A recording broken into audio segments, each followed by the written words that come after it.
Hi everyone, thanks for joining us today. Delighted to be joined by Hannah, who is in Bangkok conducting interviews for Oxford's MBA program. Hannah, thank you so much for joining us today. Would you mind just introducing yourself and what your role is in the admission process? Yes, very much, and thank you for having me and hosting me while I have been here in Bangkok. So my name is Hannah Griffiths. I am a recruitment and admissions manager for the Oxford MBA.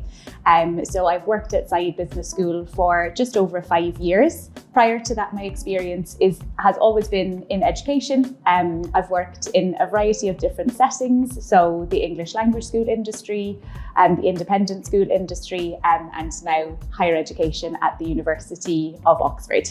Okay, let's start by talking about the admissions journey. Could you walk us through that first of all? Yes, pleasure. So I would say the application journey for our candidates starts in August of every year. So that's when our application portal opens. We have 5 application stages that students can target. So depending on how prepared they feel, they can apply in some of the early rounds, but the majority of our candidates tend to apply in the January deadline, which we have just passed, and where we have been interviewing candidates this stage. In terms of preparation for the application and that period before August when the portal opens, probably the primary things candidates need to start thinking about preparing are their GMAT or GRE test scores. That's the component of the application that will take the longest time for students to prepare. We don't have a preference for one over the other, so we recommend candidates choose whichever test suits their skill set the best. And that they give themselves a minimum of 3 months to prepare in advance of taking the test for the first time, and then also give themselves an opportunity to maybe take the test more than one time. In my experience, it's a rarity that people get the score they are hoping for on the first occasion, so always good to plan in some additional time to take that. Once the application portal is open, I would say next thing that students need to think about preparing are getting their academic degree transcripts together. So it's a mandatory requirement that students have an undergraduate degree to apply to the University of Oxford, and then any additional academic qualifications they have, they can provide also. So master's degrees, CFA, CPA qualifications will all add to their academic profile as well. And then for any students where there is an English language proficiency requirement, we recommend also students looking to take their IELTS or their TOEFL around this time as well to have their score ready. In terms of professional profile, we recommend that students start to choose the referees that they would like to use for the application, and reach out to them early on to give them plenty of time and notice about providing references for the application. Candidates can use academic or professional references, either or. In my experience, I think professional referees work better for an MBA application. So my recommendation would be to go for 2 professional. But as I said, plenty of notice, and choose 2 people that know you really well is the best advice. So can give good evidence of what it's like to work with you, what your skill set is, what your gaps are that an MBA could help you to develop. You'll also upload a 1-page CV. You'll prepare a post-MBA plan outlining to us what you would like to do after you have completed the program. And then finally, as you get a bit closer to the application deadline, the final stage of the application is completing an online assessment where you'll video record answers to questions. I mentioned at the beginning that we have 5 stages. My best advice if candidates can be ready is to apply in the early rounds. So we will have 3 deadlines before the end of the year, 1 in September, 1 in October, and 1 in November. So target those if possible. But as I said, if not, the majority of candidates tend to target the January deadline, which is the biggest application stage for us at Oxford. Yeah. What would you say makes a candidate truly stand out? I think my best advice to any candidate in terms of how to set themselves apart is just to be themselves. I think one of the mistakes that candidates make in preparation for MBA applications is they do lots of research and they will kind of create a picture for themselves of what they think each business school is looking for in a candidate. And then when they're preparing the application, they'll sort of try to fit themselves into the mold that they think a particular school might be looking for. So an example of that for us at Saïd Business School is that we have a very strong impact focus on our MBA.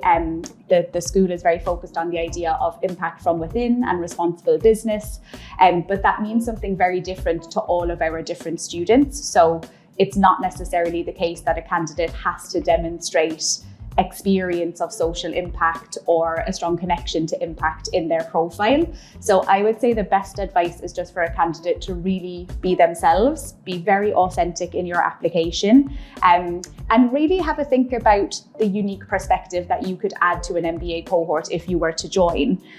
We really value diversity of thought on the Oxford MBA, so we really want students to have a think about what is the perspective or experience that they will be able to bring and lend to classroom conversations and discussions. How can their peers in the class learn from them while they are on the MBA together, and really have confidence in the fact that they can bring something that nobody else can bring to the cohort, and really try their best to put that across in the application. And how much importance is placed on GPA, GMAT, GRE, etc.? Really good question. I think the academic profile of a candidate is an important part of the application process, but I always think for us at Oxford, the best way to think about the application is that there are 3 strands to it. So you have your academic profile, but also your professional profile and your personal profile. And as much as possible, we're looking to get a sense of all 3 of those things through your application, and they all hold equal weight for us. So I would say that there are sometimes candidates who are strong in all 3 of those areas, and they will be very likely to be admitted to the school and probably to every school that they apply for. But for the majority of candidates, they have some areas where they're looking to develop. That's why they have opted to pursue an MBA. So we don't expect that every candidate will be absolutely perfect in all 3 of those areas.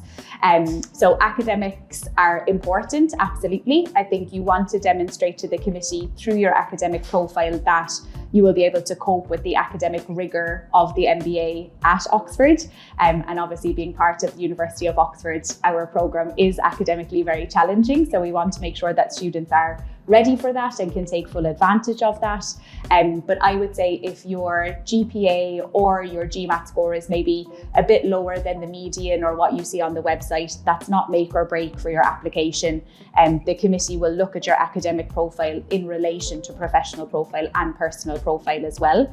And if you are someone who can demonstrate that you have real strengths in other areas, and that actually maybe aspect of your academic profile or what you're looking to improve via the MBA at Oxford, then that is something that the committee will be very open to. And talking about diversity of profiles, what's the most unique profile that you've seen that's been admitted into the MBA? That's a great question. I have to say, I think one of the things that is particularly unique about Saïd is the diversity of professional profiles that we attract to the MBA. I think candidates who are considering the UK or Europe for their business school experience will find a very internationally diverse cohort wherever they go. Saïd is no different to that. So our cohort tends to be kind of 90 to 97% international every year. And we'll have anywhere from kind of 55 to 75 different nationalities represented in our class. So we guarantee a diversity of nationality to our students, but we also guarantee a diversity of thought as well, which I think adds something very unique to the cohort that students can join. Some examples of that I can give over the past few years, we have had a professional ballet dancer do our MBA at Oxford.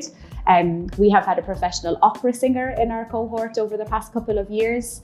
We always have some students from a military background in our cohort. We currently have some Olympic athletes in our class, so professional profile being from a professional elite sport background.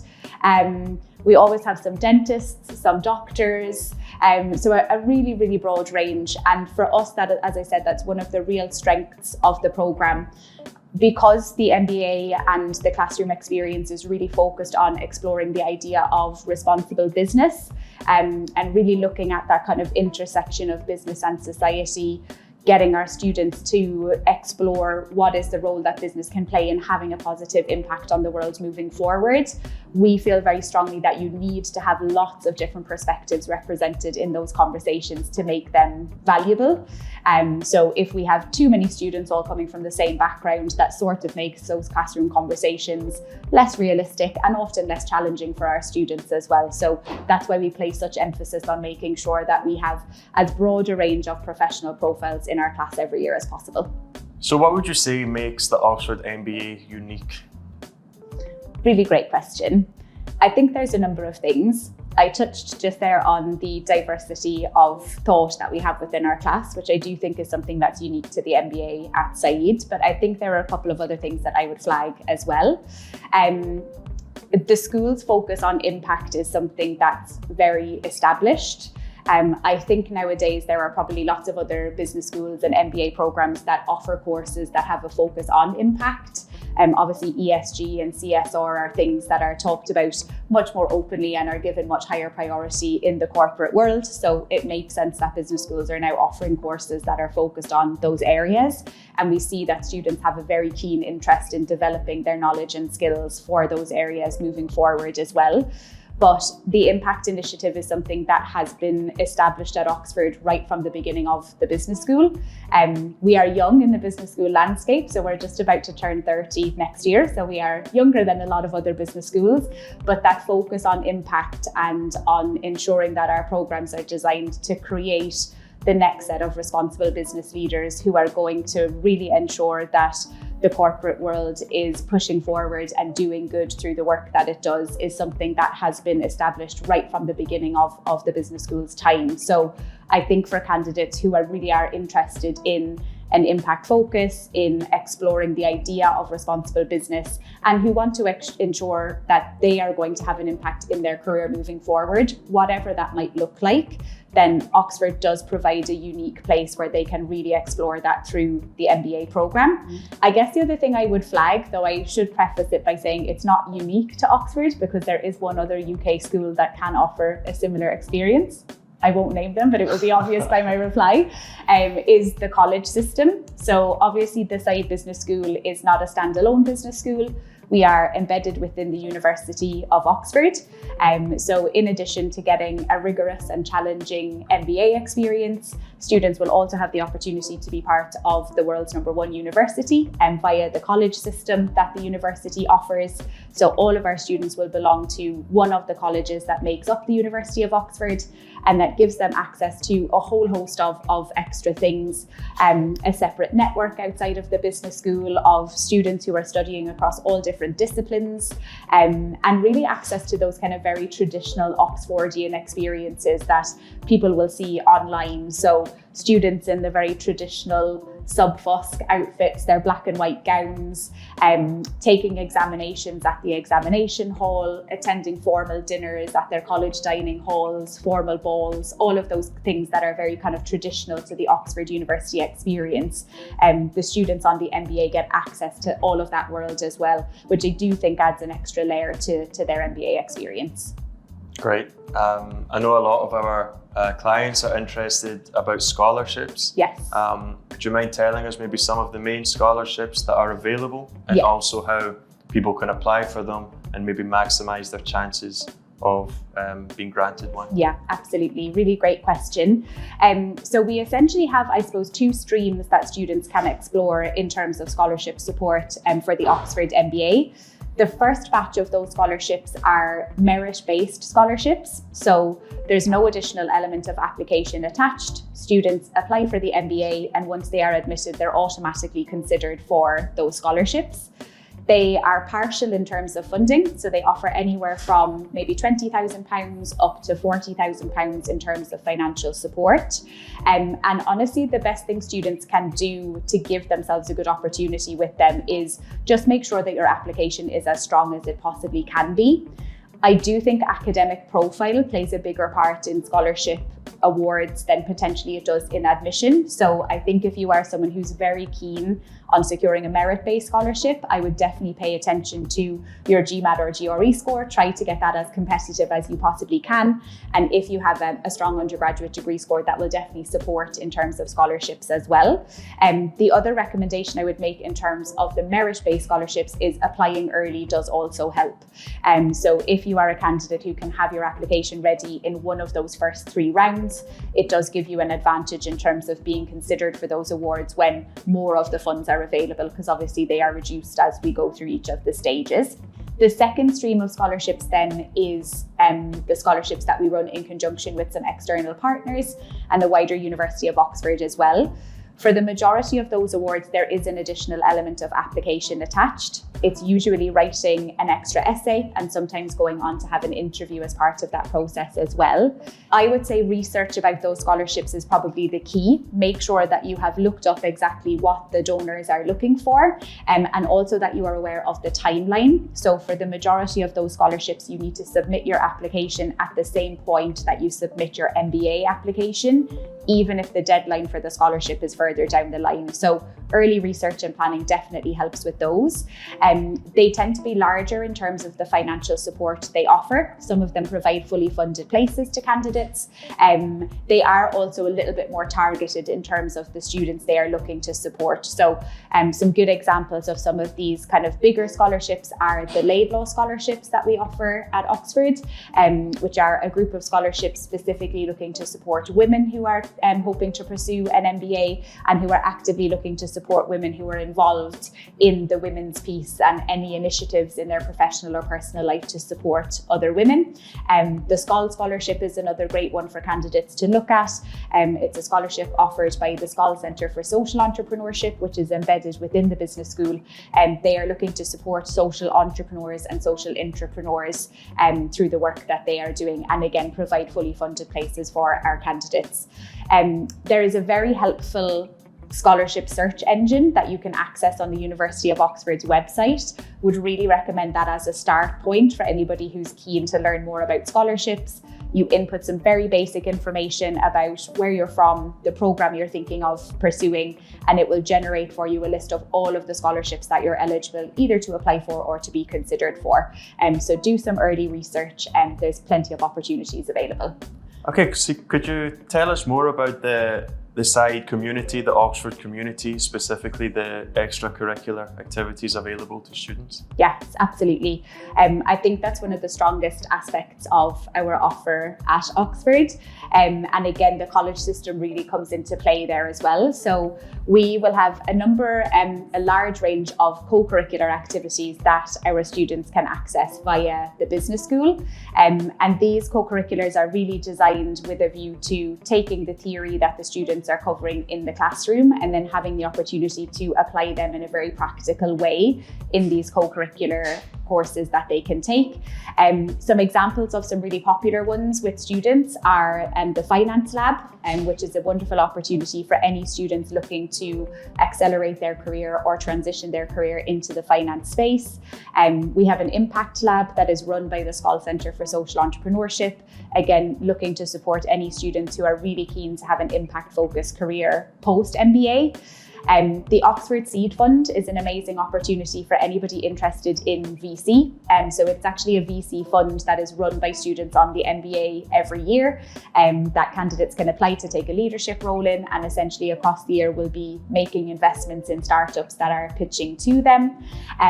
In addition to that, we have a really broad range of clubs, student clubs, and what we at Oxford call Oxford Business Networks, which are essentially sector-focused, student-led clubs, which focus on all of the major sector areas that you would expect on an MBA. So we will have a finance OBN, tech OBN, consulting OBN, impact OBN, and plenty more that you can pursue as well. Students can take either a leadership role in those OBNs, which will give them huge networking opportunities and the chance to invite different employers, organizations to campus to run sessions for their peers on the MBA. You can also join the OBN just in areas that you have an interest in and be invited along to attend any sessions that the OBN is running.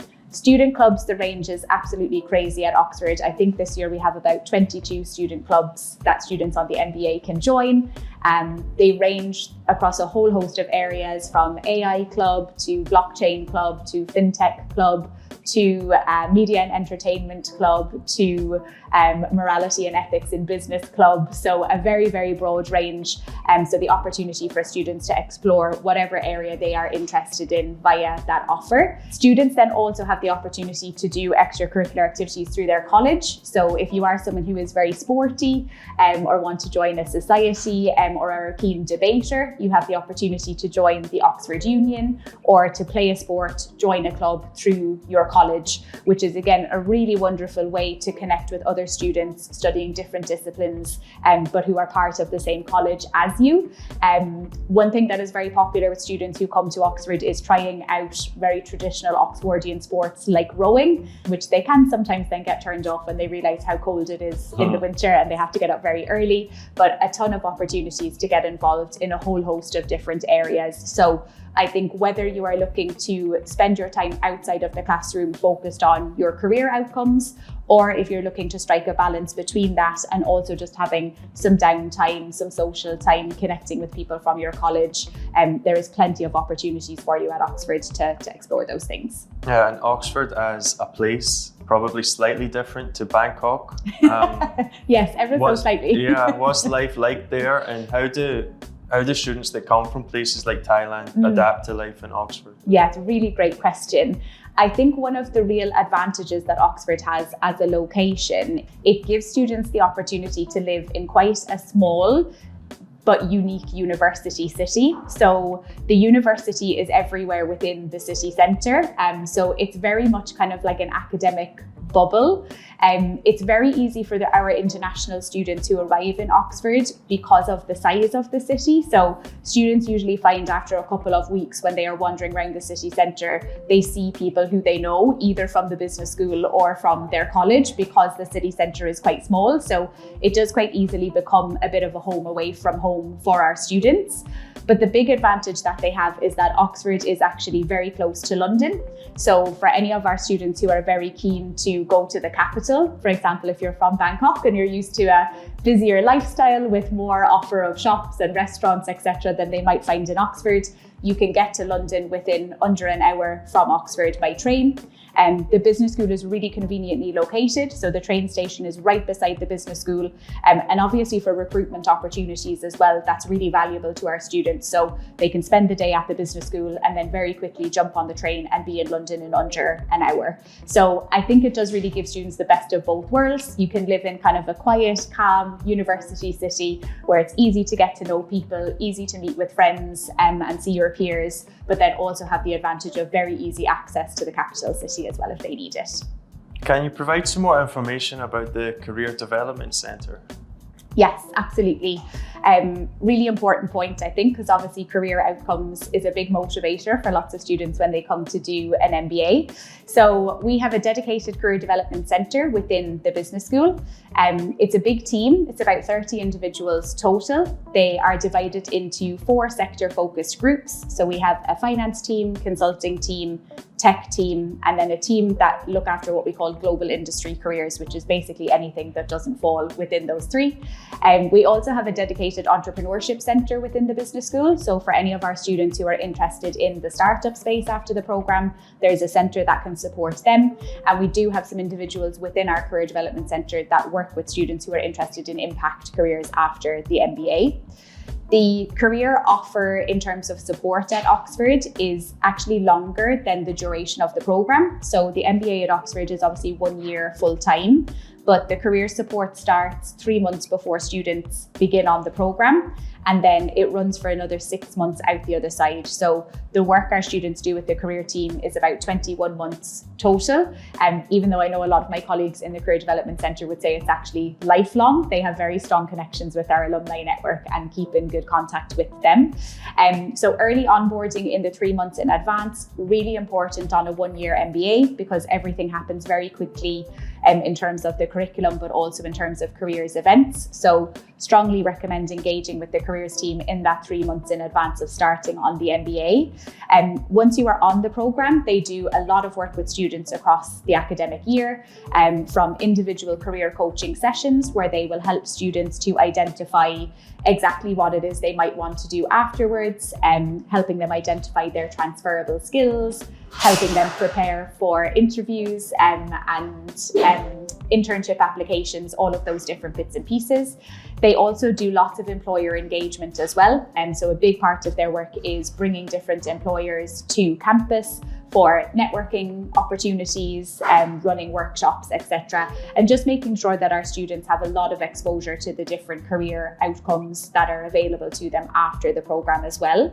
And then in the 6 months after the MBA, they will largely work with the students who have decided to wait until the latter part of the program to do their job search, which does happen for a lot of students on the MBA at Oxford because it is 1 year and goes very quickly. A lot of our students decide that they want to kind of just embrace the academic experience and then leave their job hunt to a little bit further down the line. So for those students, the careers team will continue to work with them out the other side as well.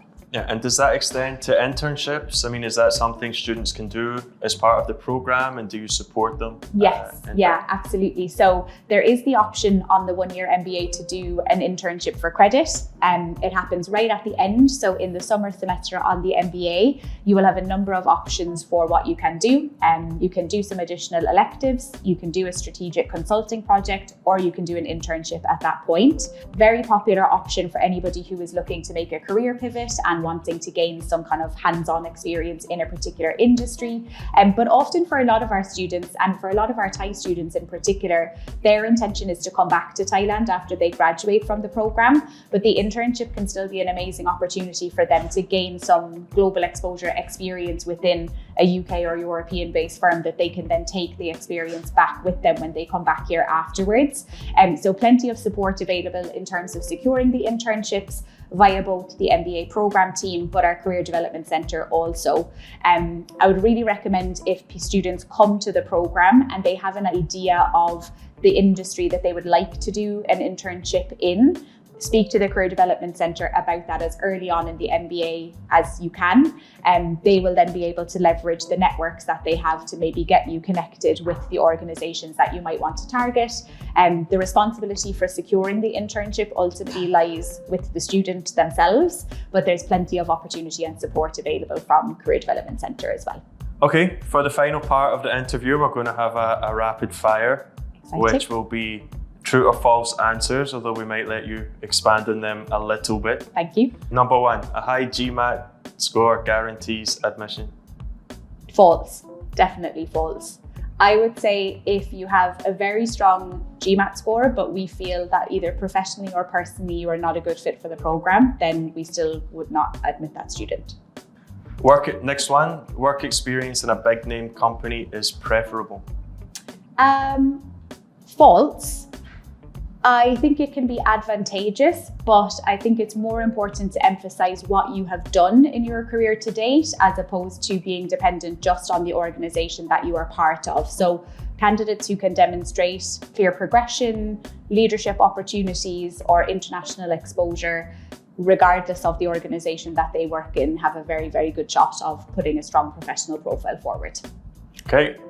Next one, writing a long essay increases your chances of acceptance. Definitely false for Oxford, because we only have one essay that is part of our application, and it is a maximum of 250 words. So if anything, we prefer short and succinct at Oxford than too lengthy. Okay. Next one, the Oxford MBA is all work and no play.